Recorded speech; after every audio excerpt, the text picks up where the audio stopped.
Welcome to this Oh, training. My name is Haywan Telahu, but you can refer to me as Hayvi. And our topic today is diversity and inclusion in the workplace. The training will last from 30 to 35 minutes. If you have any questions or comments, or if you would like to share your experience, we can do it at the end of the session.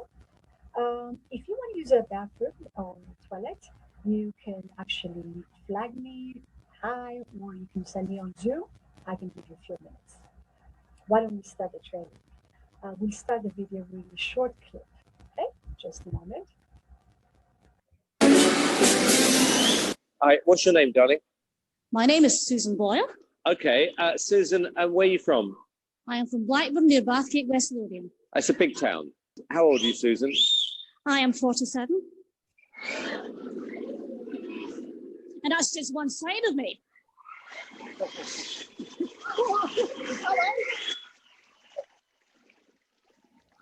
Okay, what's the dream?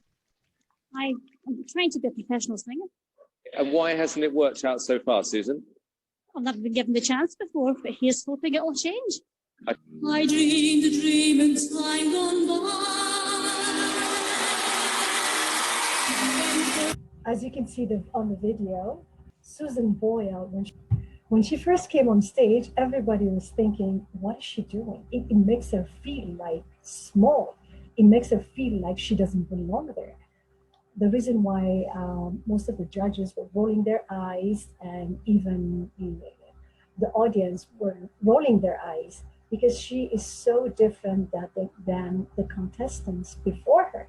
Nobody wanted to give her a chance. But as soon as she opened her voice, her mouth, her voice was amazing, and everybody was stunned.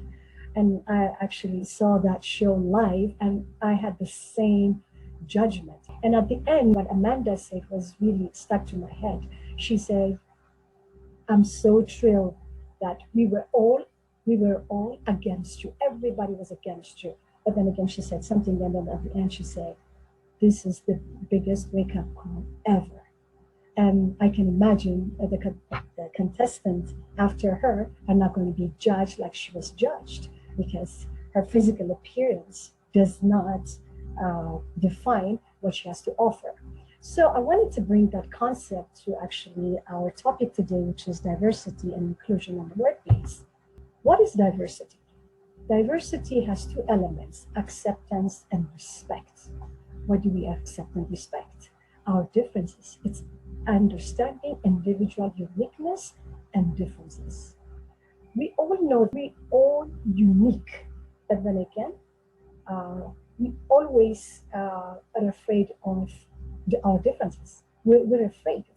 It's a rejection. It's like instant rejection. If somebody's different than us, we don't want to associate with people like that. What are some of the differences that we have? Our race, our ethnicity, gender, sexual orientation, socioeconomic status, age, physical abilities, religious belief, political beliefs, or other attributes. Some of the differences we can see, like Susan, what we see the physical appearance. Some of the differences that we cannot even see. It's invisible. Diversity in the workplace refers to an organization that intentionally employs a workforce of individuals of varying gender attributes as well. The reason why I highlighted intentionally employs, we don't do it. It doesn't come natural, because traditionally we like to hire people that looks like us or like the same background. We like similarities because we think it's easier. It's easier, oh, I can work with somebody similar like I am, other than different people. We're afraid of different people. How am I going to deal with those people? That's how we say.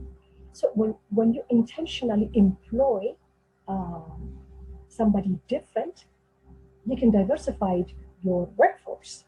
It doesn't come natural. That's why today's training is going to be reflect and give you some tip how to diversify your organization. But what are some of the values of diversity in the workplace? It will give you a balanced team with a mixture of skills and experiences. When we say that, it doesn't limit us to personal appearance. It will give us specific skills that we want, experiences and knowledge and behavior, and whatever attributes that we need for that particular position. We're not limited by appearance as well. So the second thing that will give us is value. We value people for what they have to offer. Nowadays, we look beyond the person appearance, because we're not afraid to be different anymore. So if we're different, why are we afraid to hire different people? So we actually are easier to understand differences as opposed to few generations before, like probably 20, 30 years before. And another attribute is it drives productivity and profits and gives us a competitive advantage. What does it mean? If we have a mixture of skills, experiences, we're not only limited by looks, by appearance, like a homogeneous, we're actually focusing on skills, the best of the best. So if we do that, our productivity will increase, will improve, and the profit automatically improve with that. And everybody likes that. Company owners like that, managers want it, CEOs want it. And another thing that we say is, we can look at is it's fair and equal selection of promotion practice. It's nice to have a diverse, it's good to respect people, to embrace difference. Besides that, we're not only choosing our candidates from a limited space, which is certain places, certain backgrounds, where now we have the world to choose from. That means if we focus on skills, we can have the best of the best, what the world has to offer. Let's go to the next slide.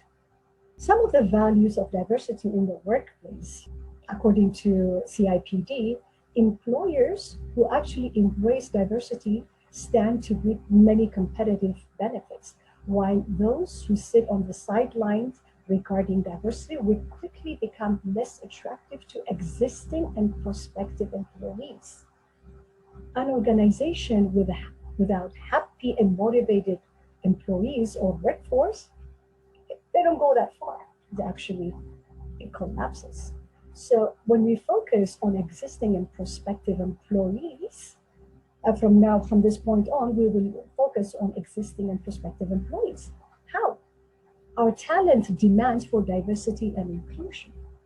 As a matter of fact, it was this actually numbers was studied by Fortune 500 companies. They said 67% of job seekers, they actually like the organization to be diverse. Workforce is important when considering job offers, like Google. Like everybody wants to work for Google because differences are embraced in Google. And 57% of employees want their companies to be more diverse. 3% of millennials, they are more actively engaged when they believe their company fosters an inclusive culture, which means millennials, they're not afraid like the past generation. They're embracing their uniqueness. If they're different, they want people to accept them. If they are accepted by their managers, they'll be more engaged. So in 10 years, 75% of the workforce will be the millennials. So companies and organizations, they have to be ready for that uniqueness or diverse workforce. And the next slide will be, what are some of the business benefits of the workplace? What do employers want or managers from a happy workforce? How is it helping the organization? It improves market competitiveness. What does it mean? Let's just say a UK company, if they want to expand to go to South America or Africa, if you have a workforce that looks like the country that you wanted to expand, you're already a winner. It's better to have somebody who knows the culture, probably speak the language, to win that market, rather than you send somebody who doesn't know, who doesn't look like them, or who has to study their culture, probably the language. It takes time. So if you have somebody on the inside, you'll have a market share. Your market competitiveness will be much higher than a homogeneous company. You'll be, as an organization, it will be chosen to have somebody who look like the other country or the other organization or the other person. Another thing is you will have a greater access to scarce skills. So now when you source your talent, you're no more bound from specific school or specific appearance. You're not bound by that. You have the world to choose from, especially if you want to go abroad, if you want to go expand, if you want to push your territory to larger territory. You will have so much candidate to choose from. Another thing that you have is you will have enhanced corporate reputation. It's everything. Most organizations they don't pay attention to corporate reputation. I want to mention Google again. Google has an amazing reputation for the best of the best talents. Everybody wants to work there, but Google are not going to hire if they don't qualify. If they are different, they're okay. If that person is qualified with a specific goal, they have a place for them. So if you have a reputation, it's easier for you to get the best of the best. Another thing is you will increase your employee engagement. When you think about it, when we go to work, some of the stresses, really like stress, comes from being accepted by your manager, being accepted, your ideas will be, when it's better when you have your idea accepted. And if people are discriminated or prejudiced about if you experience prejudice or discrimination, how are you going to be engaged? But if your difference is accepted, you have nothing to worry about.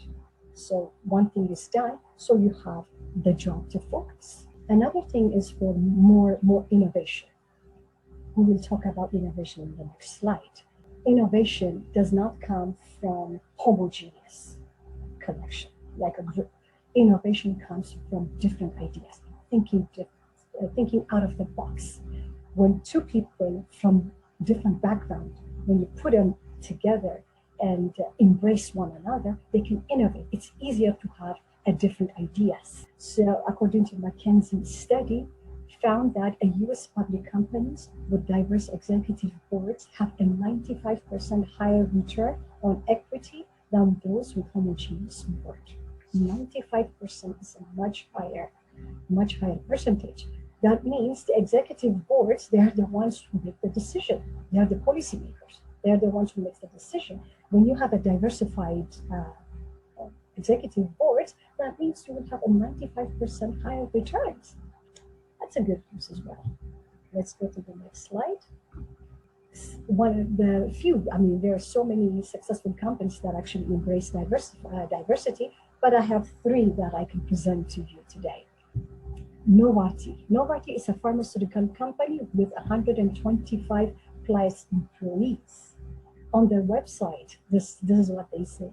We want to build a diverse and inclusive workplace where every one of us can be our best and true selves, so that together we can discover more rich and underserved community and reimagine medicine. Another company that I'd like to mention is Kaiser Permanente, which is a US-based healthcare industry with 304,874 employees. Their level force reflect no racial majority, so the company ranked in the Hall of Fame on Diversity Inc. Imagine where a company like this many people, this many employees with no racial majority, they did an amazing job. That's why everybody is welcome. Nobody is afraid to go to Kaiser Permanente because they have a representative of them on the inside. Another company that I want you to look is Mastercard. It's a financial service with 13,400 plus employees. They believe diversity is what drives better insight, better decision, and better products. It is the backbone of innovation. This is what I say. A MasterCard company, they said it's the backbone innovation. That's why they expanded to all over the world to, I see it's a headquarter in New York, but they have 83 office location across 64 countries. With this attitude, we can take over the world. The next slide.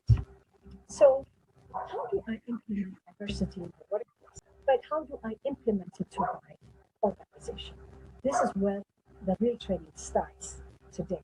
For you, Elizabeth, please pay attention. The first question I want you to ask is, where do I want to be in the future and what kind of workforce do I need to get there? So you have to plan. This question will force you to see your talent planning method that has two separate elements. In order for you to have a diversified workforce, you have to have two elements, strategy and implementation. With strategy, you have to set objectives, describing what action could be taken to achieve them. When I say diversity, diversify your workforce, it doesn't mean you have to diversify for everybody. No, you have to plan your business. Where am I and where do I want to go? Let's just say I'll give you an example. If a pharmaceutical company, if they want to reach certain disabled people, so what do? It's better to hire people, disabled people. So your strategy is your talent will be focused on disabled people. Or if they want to go outside of the country, you just have to plan. The strategy is everything. But the next stage is implementation. It's a process of taking this action and putting the strategic plan into practice. You can have the best strategy with the best consultant. If you don't know how to implement it, you as well not do it. So these two elements are we're going to study in the next slide. This is traditional hiring strategy. This is what we're used to. Welcome. I'm sure you'll fit in nicely. Imagine, why not? They have the same clothes, the same pants, the same everything. So we want to actually step away from this kind of hiring to a different strategy. So the first thing to do is I'll give you a few tips on what the techniques for increasing diversity in candidate sourcing. When you think about workforce, first you have to source it. And the first thing to see is you audit your company's your company's job ad. First, what you do is before you source before you put your ad, you just have to audit. How did I do it before, and what do I do now? Because our ad is everything. When we put an ad, we have to put what we want, what's our target. We have to make it open. So traditionally, most companies they put whatever they want, and at the end they said we're equal opportunity. This has actually been said so many times. I don't know if it's really um, if it's this is actually there are other tips that I can give you. For instance, if you want to hire, if you want to focus on skills, experience, you can just do you can avoid jargons like company jargons like KPI, SLA. We know what it is because we're in the inside. For the outside people who doesn't know that term, it would be a term of okay, that's a term that I don't know. You might need a certificate. So you have to make it like easier. It's inviting for others. It has to speak for somebody you want. It has to speak for somebody you want. Okay, I want to apply. I want to send my resume. You have to really pay attention when you do your ads. And another thing that you can see is you target your source where diverse candidates gather. Now you'll have a nice job. Your ad. Where do you post it? I know there's LinkedIn, but LinkedIn, certain group, or you can go to coffee shops. You can go so many different places. But who's your target? You have to know where your targets hang out. You have to make sure your targets actually see your ad. So you have to study that as well. And the third thing is you encourage your diverse employees to refer their connection. This actually most of the time, I have experience actually when I used to work for hospitality industry, they have a referral program, which is they come and tell you if you bring me somebody who looks like you or somebody who you think are good, I'll give you money. This is a candidate referral program, basically. So if I bring somebody, that means if they come to me, that means they want somebody who looks like me or somebody who knows what I know. So when I bring them back, they'll give most companies they have like 1 month or 2 months or up to 6 months. If that candidate stays there, I'll get a report. This is a good referral source. Another option that you have to do is offer internship to target groups. Usually, most brilliant and genius new graduates, they're intimidated to actually send a resume to like big companies because of lack of experience. So what you can do is you can go to schools, different schools, like whichever your target is. You bring them for internship. If you like what they do, then you can't hire them. You don't have to hire them right away from school. You can train them if you want. If they are good for you, you can hire them. That's one way of diversifying your workforce. When you change your policy, uh, when you change your policy, people take you serious. The next thing is now you did a source. Now people will start sending their resume and all that. So what do you do? If you really want to diversify your workforce and you're not used to it, you're not experienced. So what do? You have to eliminate the elements that will push you, that will make you to be biased. So what do? On a resume, you can black out their biography, their information.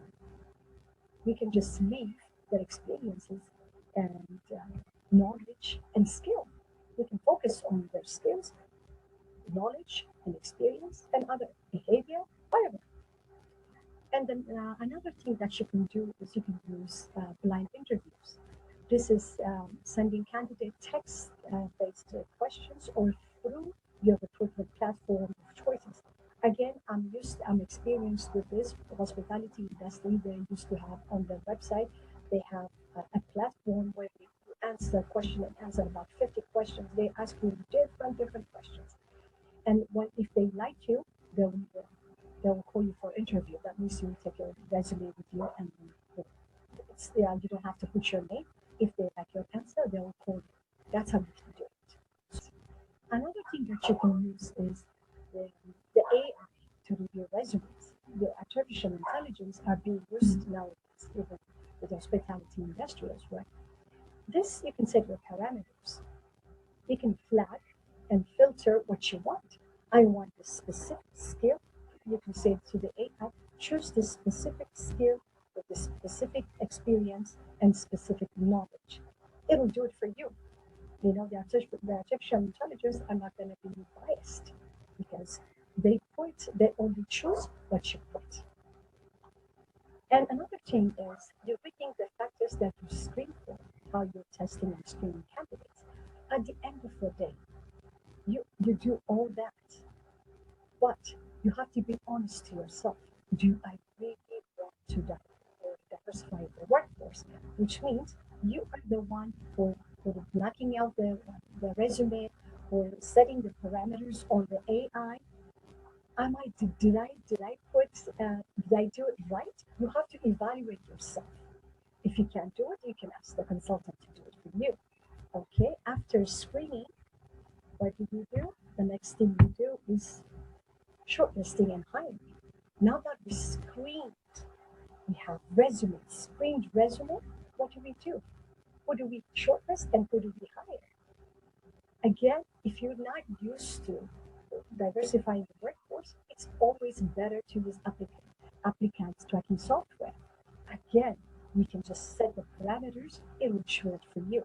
Because, for instance, if someone from UK and someone from the United States, similar background, it's very hard for you to choose.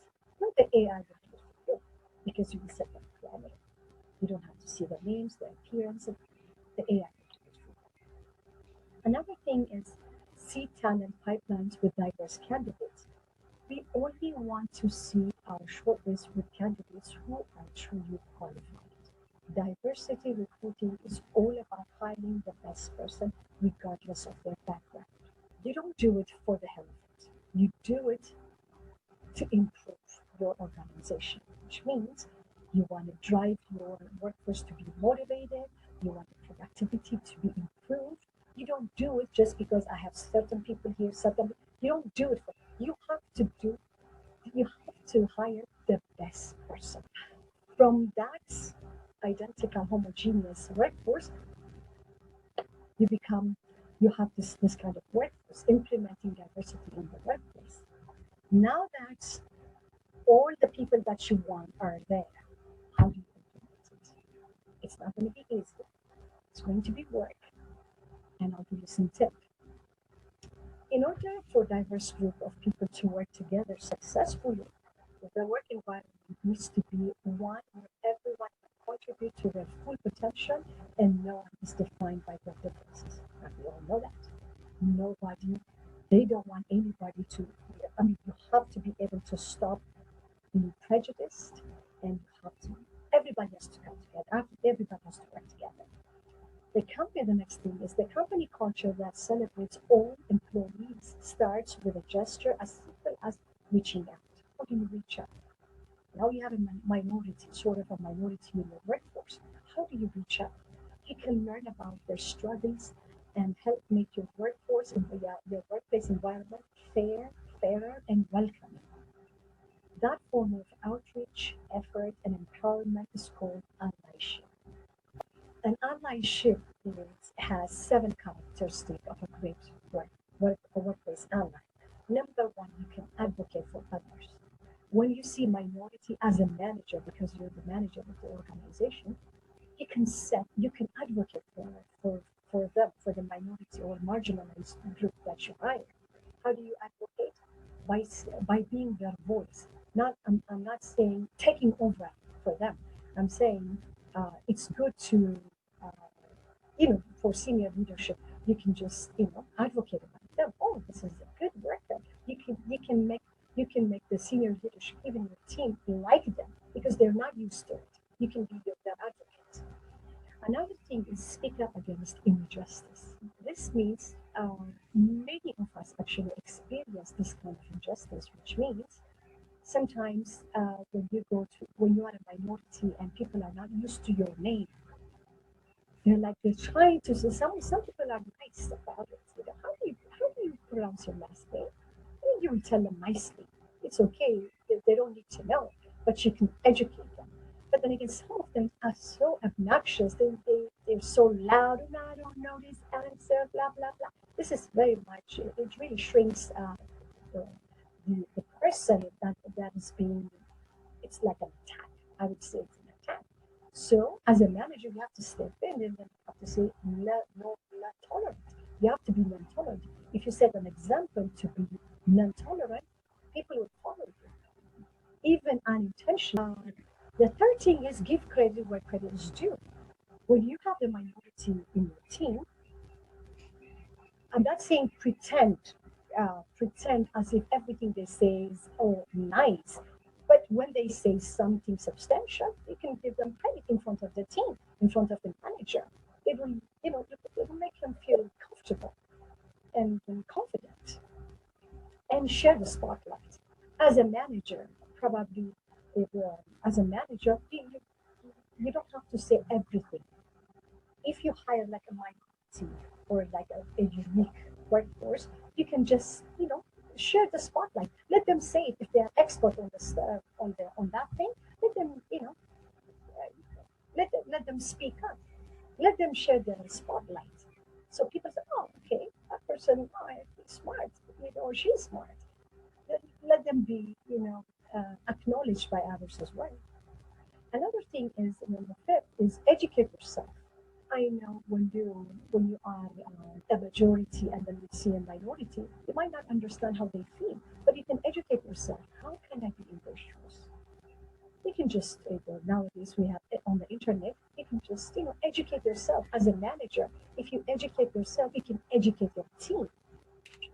there's so many resources that you can learn about a minority group. And another thing is you can listen. You don't have to speak for them. You can listen. They know what they want. You know, most people you hire are smart enough. They might not speak the language fluently, but they understand. So you can listen what they want. You can every now and then you can check on them, how what they want to do and stuff like that. You can listen what they want to hear or what they want to do. And the last thing is be human.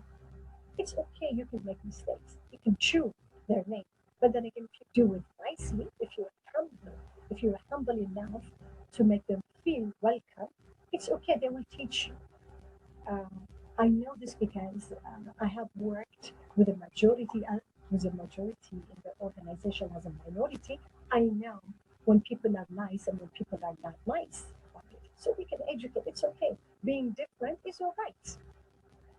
So, and the last slide that I have is now that we have diversity, how do you, and inclusion in the workplace, how do you include everybody? We only noticed, if you notice, a few, probably 20, 30 years ago, we lived without a cell phone, like a mobile phone, and we lived without internet. But now we cannot. As soon as we lose the cell phone or like a Wi-Fi, we like, how am I going to live without it? That's how inclusion is. When people are included, it is noticed. When people are when people are not included, it's noticed. People are left out, not able to participate.